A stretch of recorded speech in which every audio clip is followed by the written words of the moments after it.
y'all, Billy from Perma Pastures Farm. All right, you see me suited and booted out here, and I think you know what time it is. Well, just a minute ago, I decided to come out here and try to film this thing without a hood on, and yeah, I got stung right in the forehead, right here. Yeah, I know you can't see it, but it hurts. But that's what it is. That's what time it is. That's honestly the colossal mistake I made. I wouldn't say it was colossal. It was just a big mistake putting them right here. But on the same token, we've taken honey many, many times before and have never had this problem before. So a while back, we put a device in there which claims to do a lot of things, and we're testing it out right now. I don't know if there's correlation to that device and the behavior of these bees as of late, because it's supposed to make them, it's where we don't have a whole lot of pest pressure and everything else.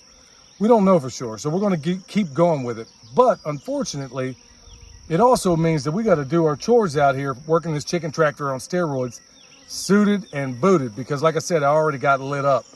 I guess it's everybody now. So, okay, this week we're going to talk about what you can use your 1 week compost pile for, and even any of the piles for that matter. We just processed a pig the other day. Used it at church. Go back and watch that video. Pretty cool stuff. Well, all the guts and everything that we get out of there, we put into this pile. We feed everything to chickens except for chicken. We feed everything to the pigs except for pig. So you get the point.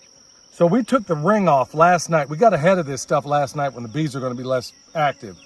So we kind of moved the fence down. If you want to go back, check out that video. Remember, if you're just now getting into this and you're seeing this for the first time, then no doubt you're probably confused about some of it. But go back, watch that first video about how we set all this stuff up.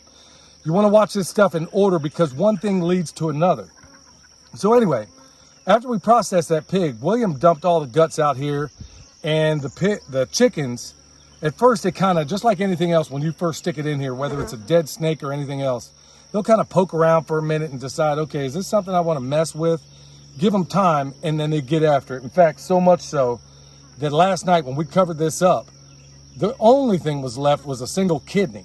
They had eaten everything, y'all. Now be sure that whenever you put guts or any other kind of food thing like that, make absolutely sure, we do it by habit anyway, and we've covered it before, but be absolutely sure you cover it up with carbon, and even better still, if you can, try to put a little water on it on top of it all.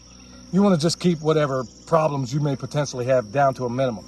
So now that here we are on a new day, bees are out and they ain't real happy with us. So we're going to take more of this stuff. We got some of it in the freezer.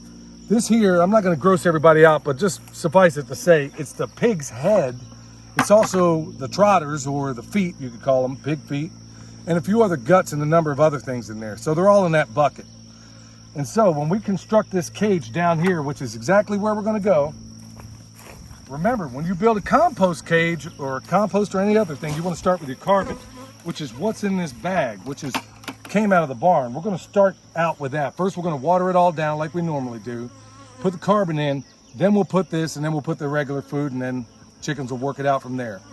And I got to tell you, folks, having done this numerous times, the best compost I've ever made always has to do with chicken guts or any kind of guts that are in that pile. Okay, there's a guy riding by on a crotch rocket. The absolute best compost we've ever made, at least in this system, has always come after there's been a butchery of some sort. So this is the cool part. We're going to go ahead, we're going to use this stuff up, and folks, I'll be honest with you too, because I'm also going to point that out. I'm not an expert on everything. One big glaring hole that I have in my game as a butcher is I don't yet know how to tan the hides. And that's something I do intend to acquire in the future. But until that time, we're going to go ahead. We're going to take every part of the pig we couldn't use. It's going to go back to the earth. It's going to go in the compost. It's going to be respected in its highest form. And that's the best way you can respect these animals, by not wasting anything, not taking one single piece of this animal and putting it into a landfill or a dumpster somewhere. This is our greatest form of respect for these animals. So with that said, we're going to go ahead, get hot, off and running. And shoot, we'll pick it up after that. My head's killing me.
All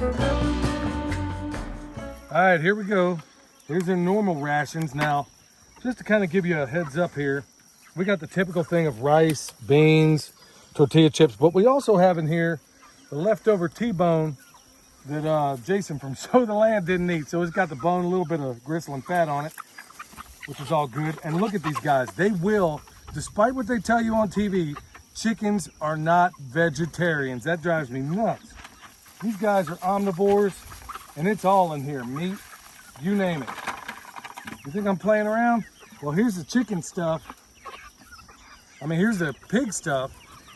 And these guys, I mean, there's a head. I'm not going to try to disgust everybody, but hey, this is the real deal of how we deal with things around here. We don't throw things in the dumpster. We basically let one animal. Okay, that might have been a little bit too abrupt. But there's the head, and there's some of the hooves. Now, if I had my butcher knives down here, I'd go ahead and work this thing over a little bit. But essentially, all of that will compost into, that head will turn into compost, okay, before it's all said and done. Before the day closes, though, I'll kind of dig out a place in the center, wet it down, put some more carbon down, and we'll let it go ahead and start the composting process. In fact, follow me back here. If you walk back here, there's almost, of all those guts that William put in here, I'm talking tons of it, we got a tiny little bit of maybe of intestine and also some kidney. That was left. These guys ate every single bit of it. Now, they're only going to go so far. Obviously, they're not going to eat bones. I mean, these guys aren't pterodactyls, but they will eat all the flesh around there, and they'll get it done. So now that we're all done with this, it's time to go back up here where you see the tarps. We have, under that big tarp in the background, we have 3 cubic yards. Remember, each one of these is of 1.5 cubic yards. Well, we got another finished compost pile on the outside of it. We're going to do what we've been doing. We're going to combine those, and guess what, y'all? We got, so far, we ain't even doing it that hard, we got 6 cubic yards of finished compost at this point. That in and of itself, if you didn't do anything else in this system, folks, that alone is extraordinary. Okay, with that said, we're going to get up here and get that flipped and call it a day on this.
All right, there you have it.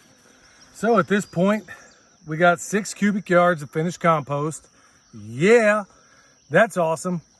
Too bad you can't see the excitement on my face, folks, but there is no way I'm coming out of this bee suit because these guys will not quit. Anyway, you can see it, look at it. I mean, these guys are going to work. They're doing exactly what they are designed to do in a system like this.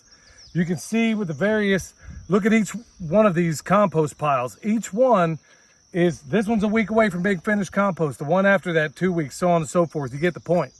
And these guys are roughly 5 to 6 weeks away from being done in this system. And you know, by the end of it, I mean, they're going to, I mean, goodness. I mean, it's already got 6 cubic yards and we're about to have a lot more. So folks, this system is fantastic. At these times where food prices are going through the roof, and everybody is, you know, spending more than they've ever had, at least in recent times, on food and things of that nature. This is a great time to do a system like this. Maybe not directly located next to your bees. That's not such a swell idea, but I think you get the point. You take all these food scraps, all these things that would ordinarily go in a dumpster, and turn them into something that's fantastic. So folks, I hope that helps. Remember, subscribe, tell your friends about us. Till next time, this is Billy. The Permaculture Pimp Daddy, where pimp stands for permaculture, is my passion. We'll see you next time.